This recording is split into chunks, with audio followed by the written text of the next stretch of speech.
ಮೂರನೇ ಕಣ್ಣು ತನಿಖೆ ಸುದ್ದಿವಾಹಿನಿಗೆ ಸ್ವಾಗತ. ರಾಷ್ಟ್ರಪತಿ ಶ್ಲಾಘನೀಯ ಸೇವಾ ಪದಕ್ಕೆ ಬಿ.ಆರ್. ಗಡ್ಡೇಕರ್ ಆಯ್ಕೆ.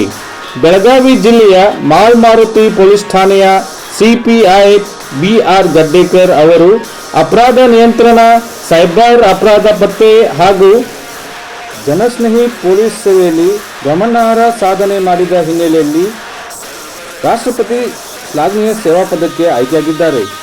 ಪೊಲೀಸ್ ಇಲಾಖೆಯಲ್ಲಿ ತಮ್ಮ ಕರ್ತವ್ಯನಿಷ್ಠ, ದಕ್ಷತೆ ಹಾಗೂ ಜನಪರ ಸೇವೆಯ ಮೂಲಕ ಗಮನಾರ್ಹ ಸಾಧನೆ ಮಾಡಿರುವ ಗಡ್ಡೇಕರ್ ಅವರು ಈ ಗೌರವಕ್ಕೆ ಪೊಲೀಸ್ ಇಲಾಖೆ ಸಹೋದ್ಯೋಗಿಗಳು ಹಾಗೂ ಸಾರ್ವಜನಿಕರು ಅಭಿನಂದನೆ ಸಲ್ಲಿಸಿದ್ದಾರೆ.